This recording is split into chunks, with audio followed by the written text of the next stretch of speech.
Good afternoon. My name is Zarko, and yes, I am currently coming from the Silicon Valley, but I'm a proud local.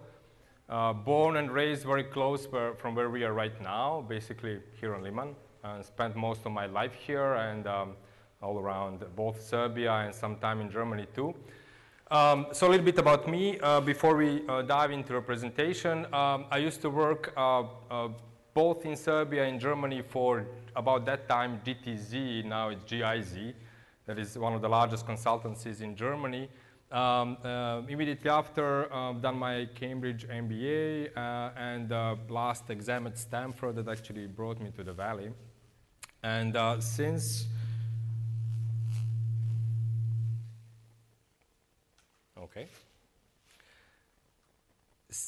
I'm working for the plug-and-play tech center that is actually the largest high-tech center in the Valley. We currently have at about 380 startups located in 3 different facilities in Silicon Valley. The largest one at the headquarters are in Sunnyvale, where it's about 95% of our companies. I'm heading Plug-and-Play Ventures, that it's both investment and investment banking arm of Plug-and-Play. So basically, we are both investing in our startups. It's usually early stage up to 100K, not more than 10 to 12 investments a year. And we are helping our startups accelerate both before, so prior to the investment and after. And this is putting them in touch with our co-investment partners. So I'm heading our investment relationships department as well, which is around about 180 VC firms in the Valley. About a time when we started, it was around about 17, so we expanded this number quite a bit. Also putting startups from our community in touch with large high-tech corporations, so Cisco's of the world, etc., helping them both do business with our companies and our startups do business with them. It would be also investments, business development efforts, or finally acquisitions. And on the sidelines as well, helping our startups raise from our angel partners, which is about 380 individuals and almost all the angel groups from the Valley. Plug-and-Play Center has a vast network. It's basically something we are very much proud of. And some of our investments that that you may be familiar with are, for instance, PayPal. Plug-and-Play actually started with PayPal a long time ago. This was our first tenant. We invested in it as well. Immediately after, it was Google that spent some time with us. Google actually grew from at Plug-and-Play from 3 to 50, so one of the largest success stories we ever had. Logitech as well, when they moved from Switzerland to the US. Out of the startups that you may be using services of is probably Dropbox. Zoosk, not yet. Zoosk is, I think, expanding to Europe very soon. Canesta, if you ever used Kinect, Canesta was acquired by Microsoft recently for 300 million. Lending Club as well is actually a French company or French founders set up the business in the Valley, and I think they're moving back to Europe very soon. But anyway, we are supposed to talk about this today, which is Silicon Valley startups from the inception to their exits. And before we dive into that, I would like us to talk about what Silicon Valley is, because there are a lot of different opinions, different perspectives of looking at it. So from the point of view of many of them, this is it. And please meet the official footwear of Silicon Valley startups that I never got, to be honest with you. Silicon Valley has a great weather, sunny Northern California, but it's never as warm as I would actually wear flip-flops there. Nice weather is creating a beautiful atmosphere. And speaking of which, this is Stanford as well in the background, that it's as well one of the cornerstones of what the Silicon Valley is, so-called the farm, that basically is bringing a lot of resources. And speaking of universities that we spoke this morning, probably one of the crucial resources of Silicon Valley. So this is what Silicon Valley is. This is what Silicon Valley is too. This is a map of the real estate prices in what is considered kind of Silicon Valley. So this is San Jose here, all up to around about San Bruno. Silicon Valley is mostly what you see here red. And you basically cannot buy a home. This is two-bedroom home from below 1 million. And the prices are picking up at this point very much. So it's an extremely expensive area. This is Sand Hill Road. This is venture capital Wall Street, basically, that about a time when, before the bubble, the square foot of real estate office space at Sand Hill was more expensive than Wall Street. Interestingly enough, 99% of the buildings on Sand Hill Road, just as in California in general, are made out of wood. So you would actually buy for enormous price something that it's actually a wood shed. And the most famous VCs are basically living in or working in the buildings extremely expensive made of wood.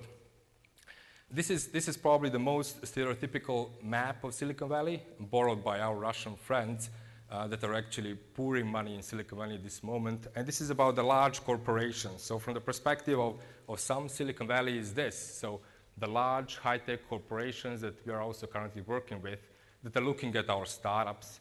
One could consider this as Silicon Valley, just as one could consider this, social networks, and one most abstract, actually, overview of what the Silicon Valley is. This is a little bit outdated. This is an overview of the customer base of most of our social networks, the ones that we are using. However, today, Silicon Valley is expanding too. Since the real estate crisis that struck the valley around about 5 or 6 years ago, since the real estate prices in San Francisco actually dropped, number of particularly young startups or startups that are founded by young founders are moving to the city, and it's actually expanding. So Silicon Valley, that is supposed to be this, is seriously endangered by San Francisco. And at least, I would say, a third of our deal flow from Sunnyvale, where we are basically at, is moving to the city. The reason why the whole thing is happening, there are many background reasons for it, but West Coast and Northern California are obviously in the middle of the fastest growing ICT market in the world. The huge market that it's actually looking at West Coast as a center of innovation. It's a great branding place and place to start with. Besides many other reasons and the fact that around about 40% of the US venture capital is actually there, and that around about 75% of the deal flow of startups that actually get funding from the VC capital is on the West Coast. So East Coast or Southern California VCs would be coming to the Valley to invest, although their LPs would be on the East Coast or wherever internationally. Huge attraction for Far East VCs and investors as well that are actually recently competing to the West Coast VCs on the same foot as well. So this is what made Silicon Valley Silicon Valley. What should actually be the title of our presentation today, and comparing to many other opportunities in the world, is how to make $1 billion in 2 years as the case story that I'm going to present next. As a matter of fact, it's not even 2 years, it's 551 days that the case story that we're going to go through today as a typical Silicon Valley startup and the recent success story has begun, and what the story looked like. So we're going to try to examine the whole case from the beginning up to the end. Crazy story that made the founders extremely rich in an extremely short period of time. Not everyone is successful as Instagram was, but at least 90% of the startups you will see in Silicon Valley today are actually looking at becoming. So for those that are not using and not familiar with what Instagram is, it's an app.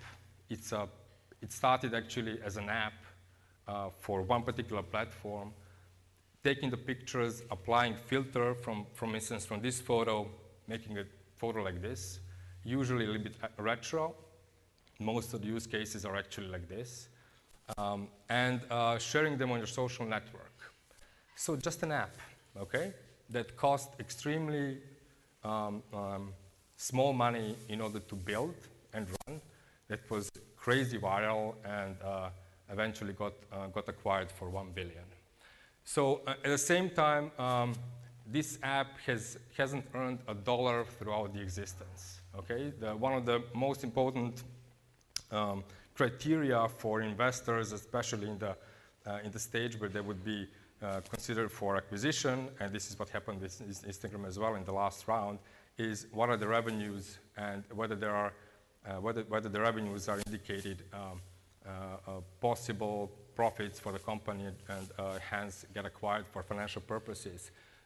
Instagram has never got any revenues since their beginning.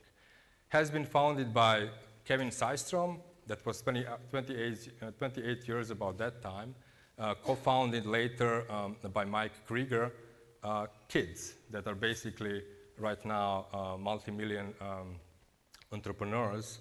Launched in 2010, raised around about 60 million before they got acquired, and currently they're both on iPhone, iPad, iPod Touch, Android, and they're distributed through the iTunes app and Google Play.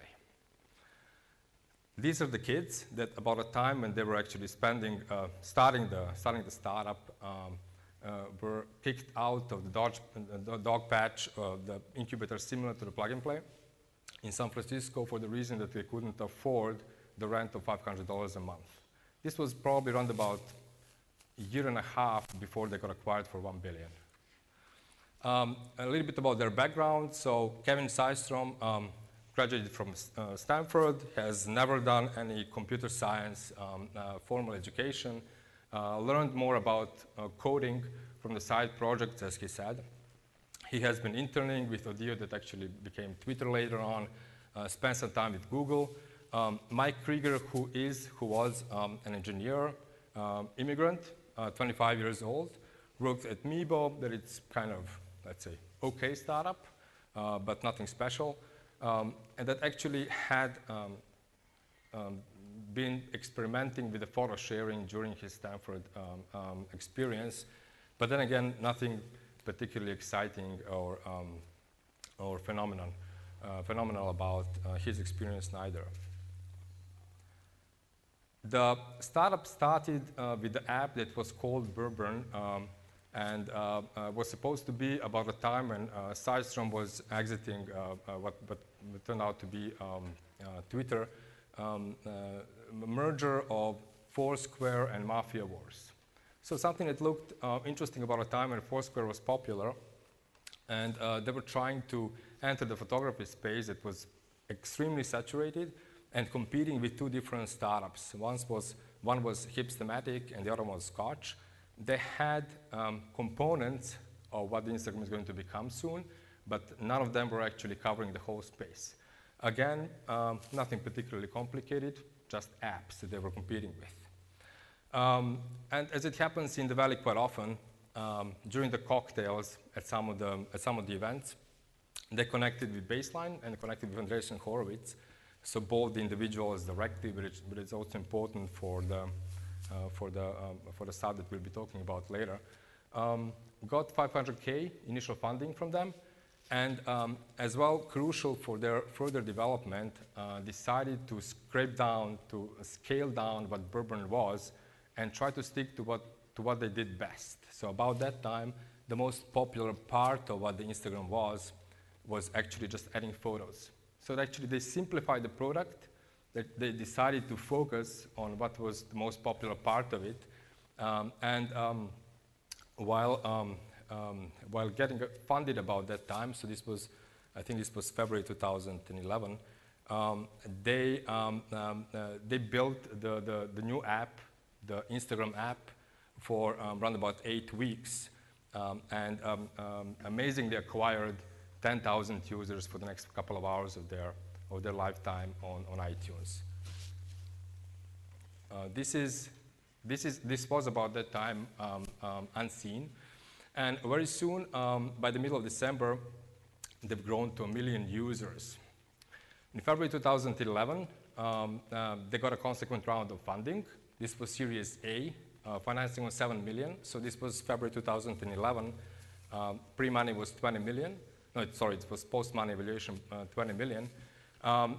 Being led by a couple of previous investors, but one of them, probably the most famous out of all the guys, Andreessen Horowitz, decided to pass on this investment for the reason that they invested in their competitor meanwhile.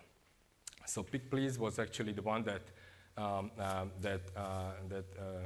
was a motive for Andreessen Horowitz to pass on this investment, and he obviously was very much sorry about it, and you can find a little bit about their justification about that time. But about that time, still there were 4 employees in San Francisco without permanent web address. Okay, so we are still talking about a small team of 4 people. They did not have a website. Okay. This was February 2011, 1.75 million members. In January 2012, it has grown to 15 million registered users. By March, it jumped to 27 million. They finally got an offer from Tier 1 VCs to join the round, which was Series B in April 2012. At that time as well, they decided to pass on any efforts to get revenues out to the whole platform, so they were still for free, just as they are today. They stuck to that. They stuck to that philosophy, and only 4 days after the first official VC round, they got acquired for $1 billion. The justification, as some of the analysts are explaining, is that Facebook about that time needed a strong mobile leadership, that the human potential that got acquired through Instagram and the client base, etc., is something that Facebook valued $1 billion, and that they're going to keep Instagram as an independent entity and as an independent app within the Facebook as a service. The kids from the previous photo, Systrom particularly, today is worth $400 million after 1.5 years of his work on a mobile app. That is basically nothing more than just applying filters on the photos that you would take on your mobile app. And this is what a Silicon Valley is about. This is what is driving all of these entrepreneurs, kids and older, to make sacrifices to become a big company, flying from all over the world to Silicon Valley. And then again, this is something that I would like to share a little bit of my experience with you today, having in mind that you may have the similar ambitions. So again, we are not here talking today about brain drain or stuff. We are talking about global market. We're talking about help if you want both export or investment promotion. We're going to go through the number of examples there later too, where research and development teams can stay within the countries where you are at, and at the same time build big successful companies and get valued for the value that they actually deserve. So this is what the presentation is about, and this is what it's not about. So today I'm not going to talk more about outsourcing companies that are great business too. That it's a great business for hundreds of people in the countries that are not in Silicon Valley. We are not going to talk about service companies. We're talking about companies that are providing product. Could be SaaS service, but it's not service as a product. We are not talking about feature companies. We're talking about companies that have a product and a team that will sustain, that will explore and change and add features on, but they're not feature company. They're not sticking to one small component of what they're doing. We are not talking about international startups that are sticking to doing business in their countries. We are not talking about startups that are not willing or considering to make investments in a way that they would either establish a legal presence in the Silicon Valley or the US. We are not talking about those that are afraid of sending their executives to spend time in the Valley. We are talking about those that have serious intent to move executive staff and establish operations in the Valley.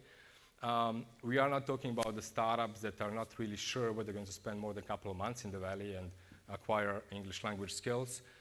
And we are not talking about startups that are looking for or individuals that are looking for jobs within the large high-tech corporations, just as many startups all around the world are looking at.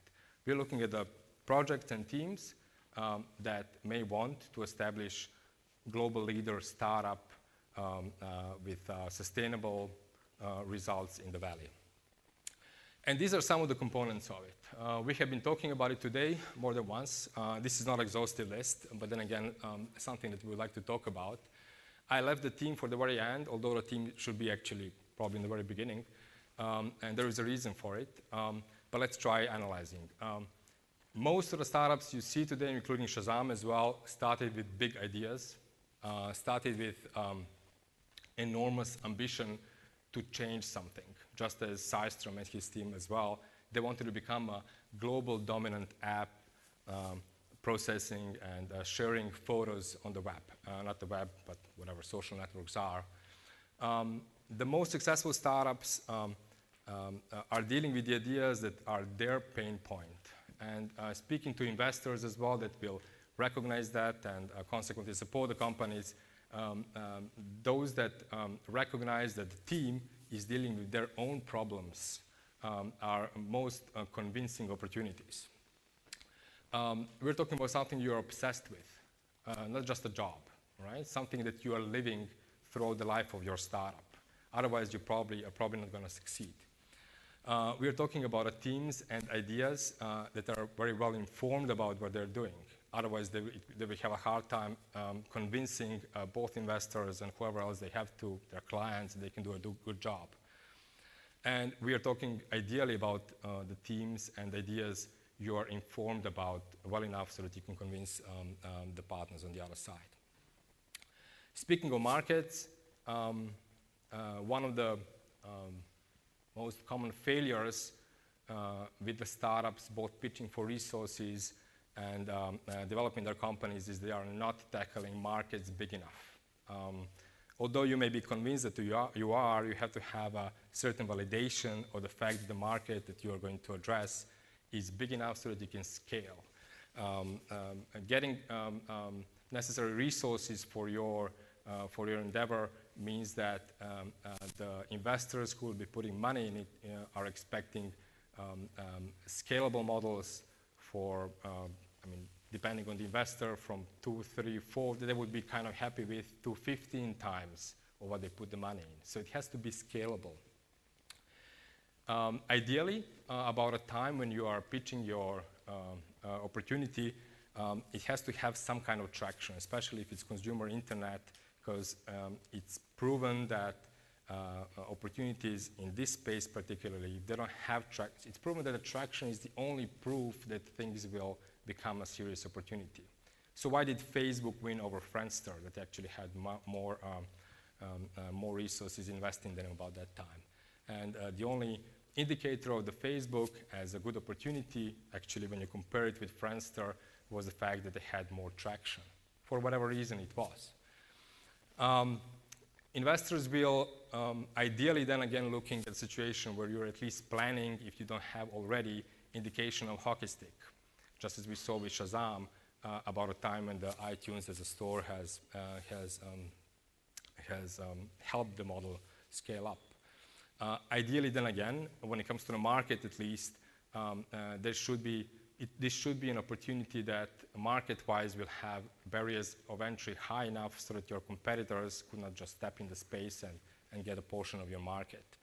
And obviously, we're looking for viral growth, that it's actually doing the job of scaling up your business. I'm not going to spend much time on the consumer discovery up to the company building process. This is something that I think that we spoke about today as well. Let's talk about the advisors that are, at least in the Valley, and we heard different opinions about it today, a necessary component of your work. About a time when you're starting your business, and there are, of course, a lot of exceptions, you are looking for both serious advice, friendly advice, and credibility among the advisors you're going to work with. So it could be your friends. If you're in high-tech business already, you're probably going to have friends that can help you with it. This is on the content-wise what you really need. You are looking for referrals for people that will help you get to other people.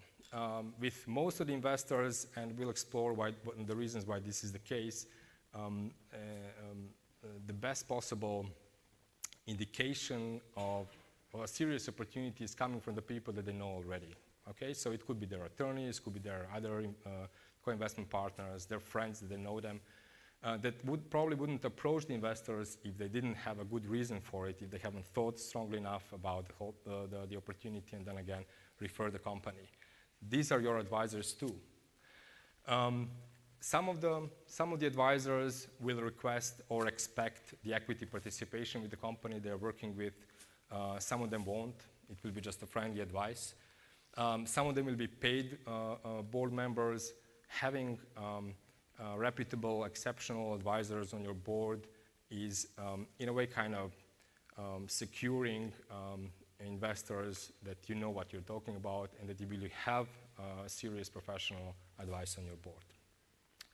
Attorneys are unavoidable partners and members about a time when you're doing the investment, and on the right there you will see the term sheet and the complexities that can come out of it. We can talk about it later as well.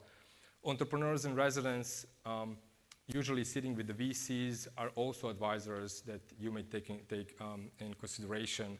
About a time when you're raising Series B and up rounds, quite often investment bankers are involved. It requires significant research and support about that time too, and they're usually participating in success fees in these deals. These are also broker-dealers on a smaller scale, and about a time when you're doing your IPO, you obviously require support from investment banks, as this is not only time-consuming, but then again also very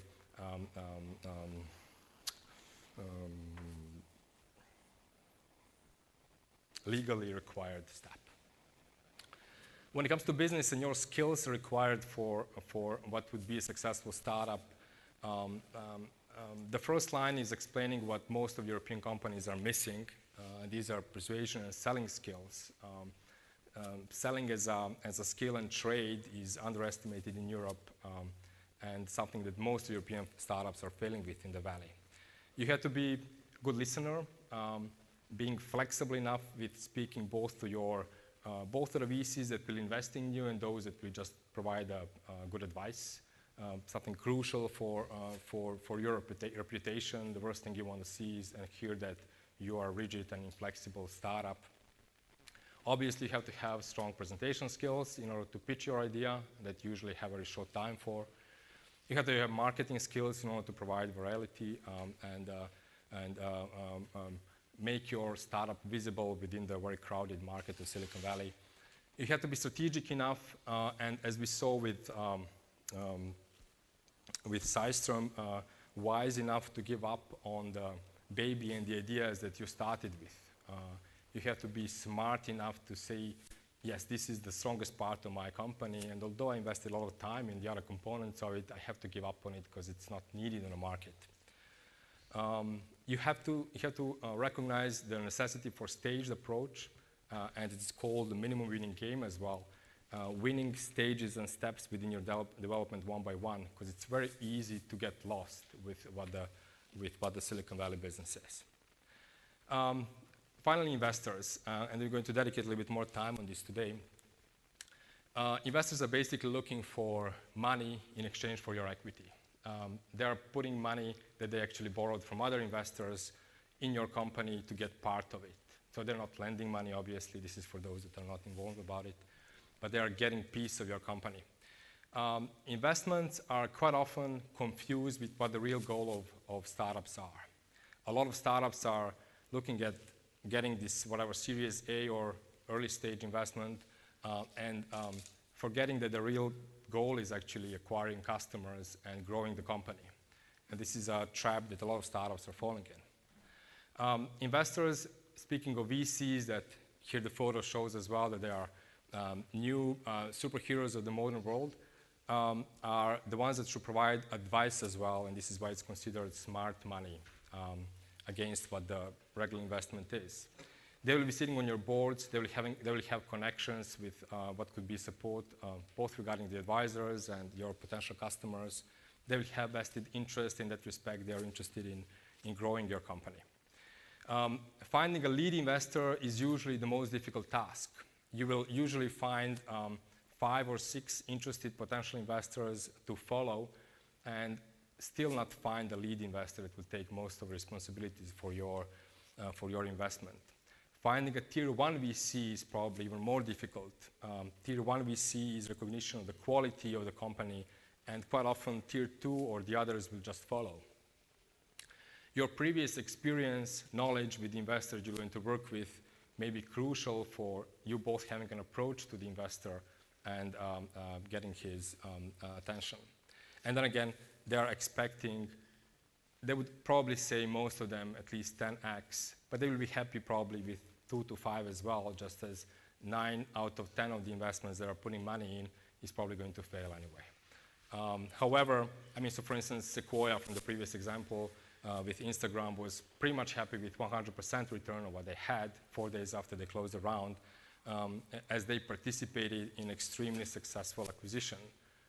Them being recognized in the competition of all other investors is a big deal. Where is the money of VCs coming from? It's coming from other investors too, and it's a complicated legal and financial structure that I'm not going to discuss here. We are going to tackle it on the next slide a bit. But money for your startup could come from yourself, obviously, from your family money. Most recently from credit cards as well. As technology is scaling up, you don't need a lot of money to start your business. It could be just your savings. It could be convertible notes as well. It could be a loan that can convert to your equity, that it's also preferred form of investments in the last couple of years. It could be coming obviously from angels, from individuals that could be either sophisticated, accredited investors or not. It could be coming from recently most popular micro VCs or super angels, successful entrepreneurs that would also invest a little bit of their time, or at least more than the normal typical professional VCs would. The money could come from strategic investors, from corporations that would have strategic interests in your company or the business technology that you're dealing with. They could come from strategic corporate venture arms that would have financial interest in your company. So Sony could have, for instance, their fund coming from their balance sheet or fund itself that would be interested in financial results against only having strategic interests. In the later stages of growth, or the growth of your company, you could be potentially supported by venture lenders too, and obviously in Series B or C up from private equity firms that are actually just larger, more or less venture funds. Speaking of the structures of the VCs, as I mentioned, they're borrowing money and they have commitments, just as startups are fundraising from the VCs. VCs have to fundraise from more serious investors, so to speak, that are taking less risk in their investments, either pension funds or others. We have to discuss this. These are limited partners within the general partnerships that general partners, VCs, are committed to. And you're going to meet a lot of people from different levels of responsibilities, from partners, managing directors, all up to analysts. All of them require most of your attention and respect, but partners will be the ones who will be deciding.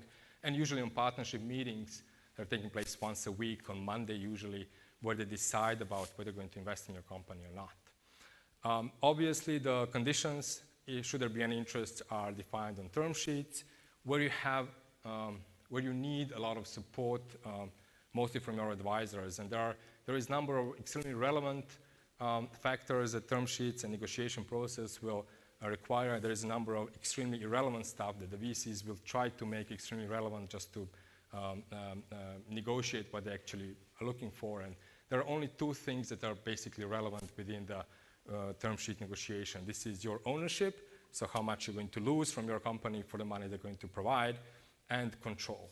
All the rest is more or less irrelevant, although the negotiating side on the other side of the desk will probably spend a lot of time wasting on speaking about that stuff. A lot of time is spent on negotiating the ownership, so to speak, option pool for your future employees that you will be able to motivate with. So basically, you will be required to reserve amount of equity for your future employees, and larger the amount of equity reserved for it, less ownership you have, just as control. Before or after a term sheet, there is a more or less extensive due diligence process, and then again, before the money is in the bank, nothing is secured or safe.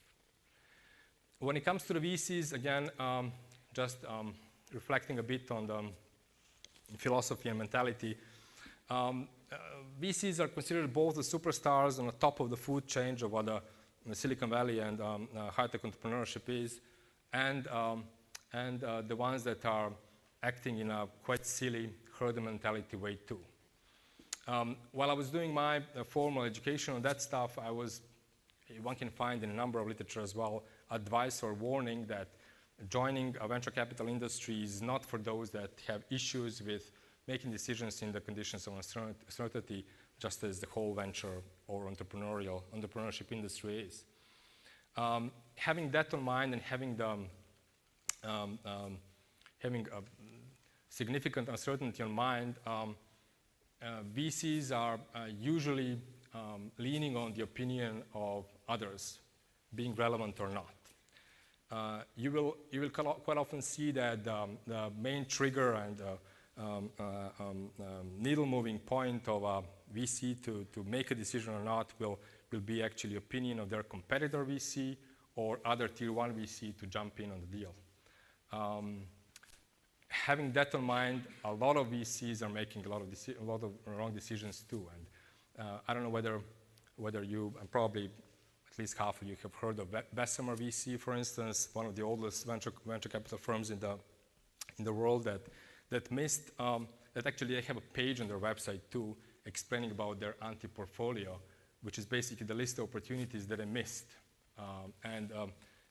Quite funny stories. I can show a couple of examples where David Cohen, one of the senior partners at Bessemer, has passed on eBay saying stamps, coins, comic books, you gotta be kidding. Passed on Google, and there is a story about it as well, while Cohen's colleague was trying to introduce Cohen to the Google.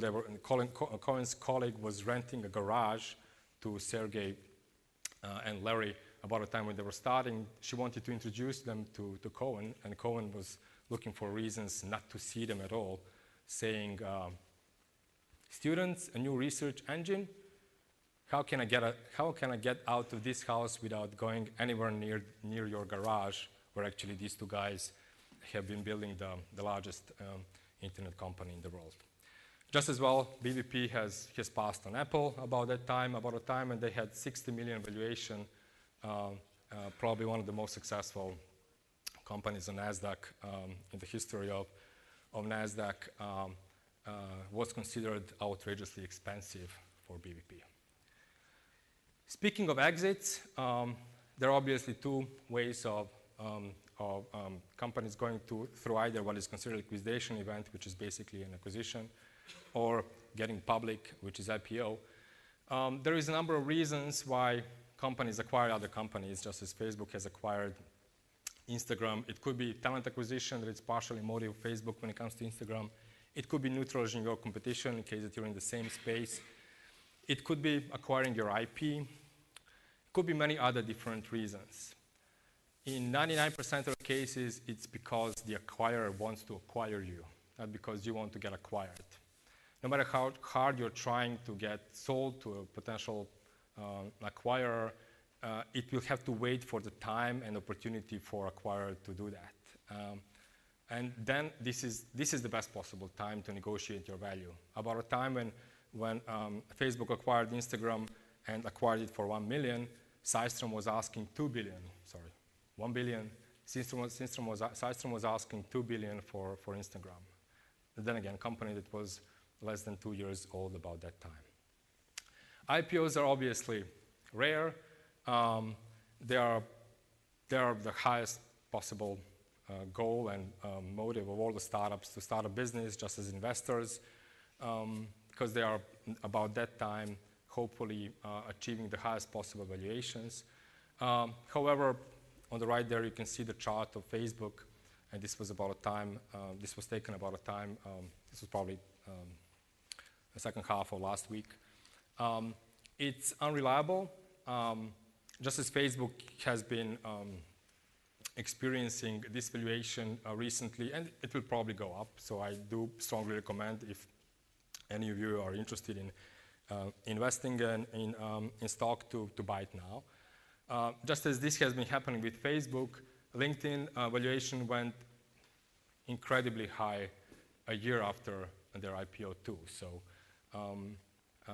it is something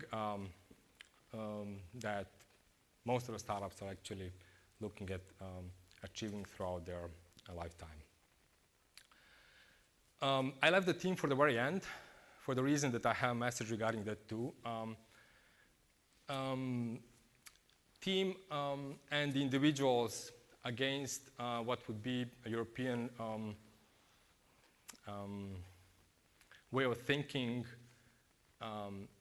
in the Valley are, I would say, individuals in the first place, very explicitly motivated with earning a lot of money. There's nothing wrong about that. Okay, I would actually even describe it as close to greed.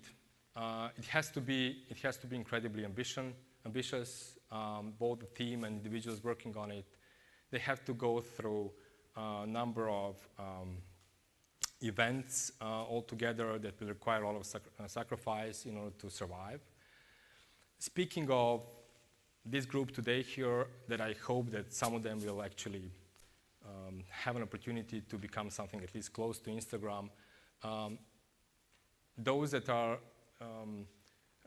traveling or having to experience significant changes in their life in order to join a startup, one would need to go through the sacrifice of leaving your family behind in order to dedicate your time to something that it's a risky business. One would have to go through the sacrifice of changing the continent or a country or leaving a very good job. Team should be as complementary as possible. This is one of the indicators and requirements from the side and the investors too. The photo that you see on the right is a good example how this doesn't work with extremely successful companies too. This is actually the only photo of Zuckerberg and Eduardo that exists anywhere, that they were actually on it together. This was their promo party. These two guys actually started what is historically the largest IPO ever. Most of you probably know what is the way that they ended. So possibly, hopefully, old friends and a complementary good team that knows each other very well. Ideally, they would have, again, experience in the space. Ideally, team members would also have experience with either acquisitions or hopefully IPOs too. Great if individuals have any kind of formal education in the space that they are engaging with. However, we all know that most of the success stories are involving dropouts too, and we heard about the reasons about that phenomenon today too. This is the slide that I left for the very end. The other two, the next two slides actually. This is about foreigners or individuals coming from non-American environments trying to test their luck in the Valley. It is more than possible. It is something that is happening more than you probably think that it is. You can see on the last 3 paragraphs the official statements of number of respected institutions in the U.S. Almost 350 out of 10,000 immigrants create new business every month, which is higher probability than the Native Americans do. Immigrants are more likely than native workers to choose self-employment, 5.1% versus 3.7%. And this is official data from the census. And then again as well, Babson, which is one of the highest, so highly respected educational institutions in entrepreneurship, is saying that outstanding characteristics of the immigrant entrepreneurs in their courage is to take risks. In Massachusetts, for instance, immigrants who make up only 14% of the state's population founded 61% of new businesses in 2008. However, these immigrants, to become a successful both individuals and entrepreneurs, have to communicate the sense of being local and familiar with the local environment too. This is a psychological effect that both investors and your partners will require. It has a lot to do with trust. It has a lot to do with the familiarity of you as an individual and your behavior. It has to do a lot with control and security, having you close to where they are so that they can monitor and observe your progress. Next page will probably tell you a little bit more about that. These are examples of immigrants that started businesses, large businesses in the US, and some of them are the largest companies in the world. Needless to speak about Google and Sergey Brin, that was actually born in Moscow, that founded Google after he dropped out of Stanford. You can speak about Andrew Grove, who is a Hungarian and one of the co-founders at Intel. We can speak about founders of Sun, recently acquired by Oracle. We can speak about eBay and Pierre Omidyar, who is French. We can speak about French entrepreneur founding LinkedIn, PayPal founded by Ukraine individual, WebEx, Yahoo, etc. All of this is possible. Silicon Valley is one of few environments in the US that has more foreigners and internationals than US employees. So either that or non-Californian employees, depending on where you are at. And this may be the only environment in the world where you not speaking English well enough is not judged. Or let's say you not speaking the native language well enough is not judged. As this is the only way that Silicon Valley could have been built, and for the reason that most of the developments for the last 10 years, 15 years at least, have been thanks to the immigrants. This is very brief what a startup and a successful startup as a component should have. The last one from the list there is luck, and I sincerely doubt that neither Systrom nor anyone else ever thought that Instagram is going to become a successful company as it was. However, both guys knew at least the logic behind what their success was. They were surprised with it, and they were lucky, but they learned about what the mechanics of the success were, and I think this is something that every serious entrepreneur has to keep in mind too. So that's about it. Feel free to contact me. This is a handler for all three platforms. More than happy to help with any of your endeavors there. As a matter of fact, the place where I'm at is in a way kind of focused on international opportunities. So whatever comes out of Serbia and this environment too is more than welcome. Thanks so much.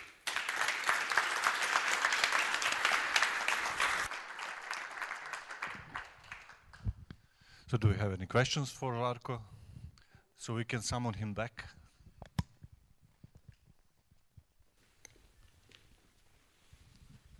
I have one question.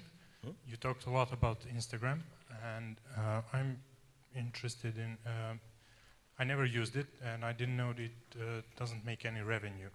But what would motivate people to invest millions of dollars into something that doesn't make any revenue? Would it be wrong for me to say that they are all betting on a potential that one day 30 million people would buy something from them? Sure. No one really knows. I listed there at least two of the motives that were officially explained by Zuckerberg, but one of them is that they were looking for a mobile solution, both individuals that they acquired, which is a very small team, by the way. And I would additionally add the necessity of building a strong photo-centric community, as for the last, I would say, at least 2 years, visual as a communication is obviously more successful than any other kind of communication. We have Pinterest as well. I do think that has something to do with Facebook IPO too. It's also it looks like it's almost like Facebook showing off before the IPO. But obviously, transactions of this size and surprises as such quite often are simply surprises, and they don't have to do anything with logic. Additionally, insider information is that both of the guys that negotiated the transaction on both the Facebook side and Instagram side were actually colleagues at Google. Both of them have been working on corporate development team in Google. They knew each other very well. And obviously, negotiation went from 2 billion to 1 billion or lower. When you are in the middle of transactions like this, it's not about 100K, 10K. It's not about a couple of million. It's about hundreds of millions, depending on what exactly the negotiation looks like. And decisions are being made in a limited timeline, which can be a couple of weeks, days. So they're just made.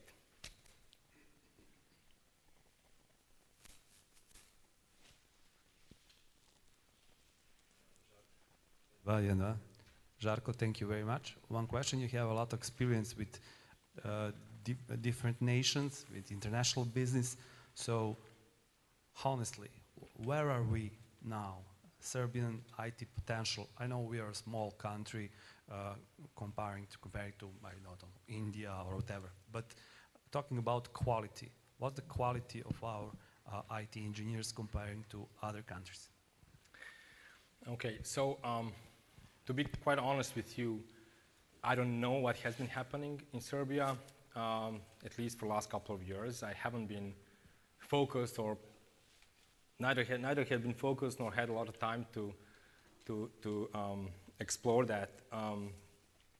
I can tell you one thing. I don't think that I think that the talent is equally distributed all over the world. I don't think that Indians are more talented than Russians or Serbian.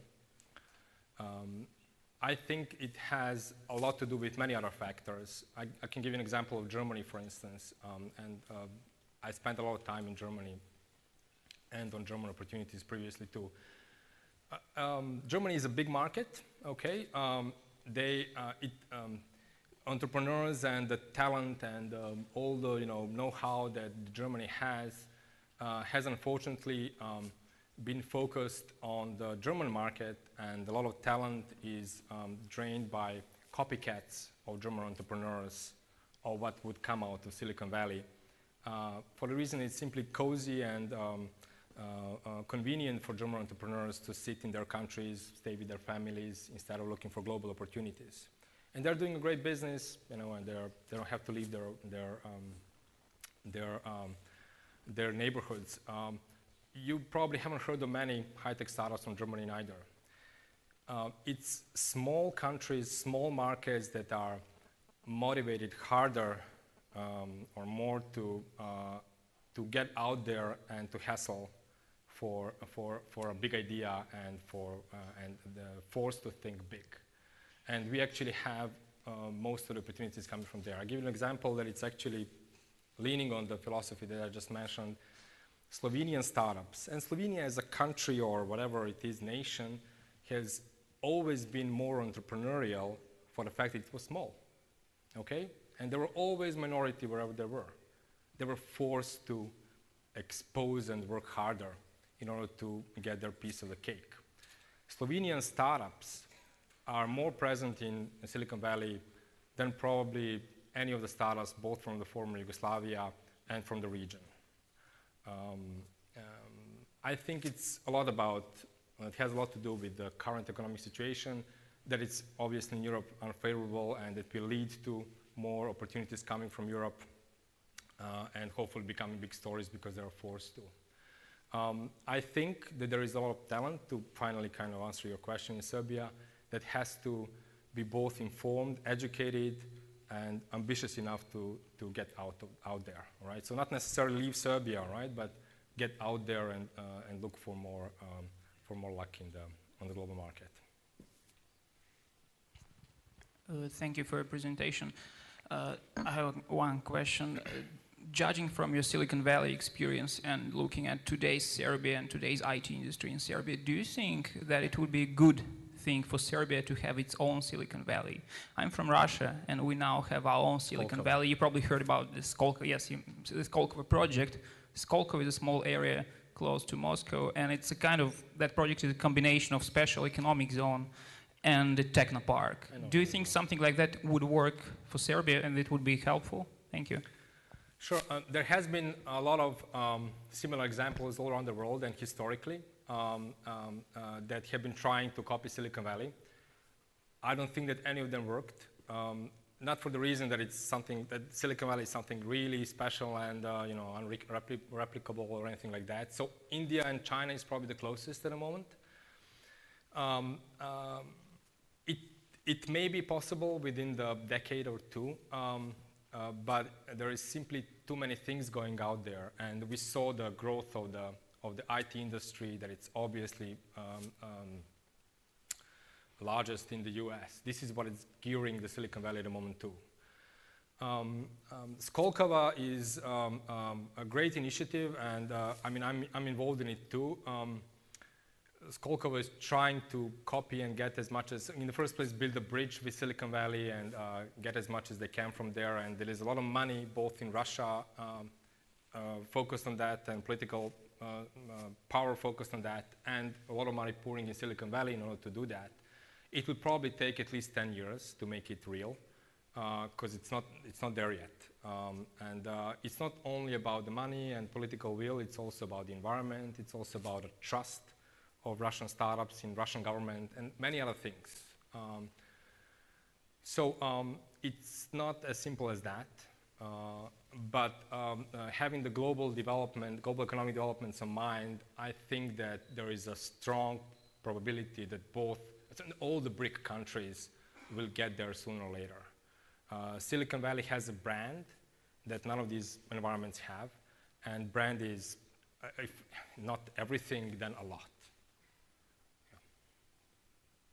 To answer a question regarding Serbia, unfortunately, we're very far from there. And there are a lot of other initiatives in Europe that are actually trying to do that right now, and they have more resources and momentum in their hands, and I don't think they're getting there soon.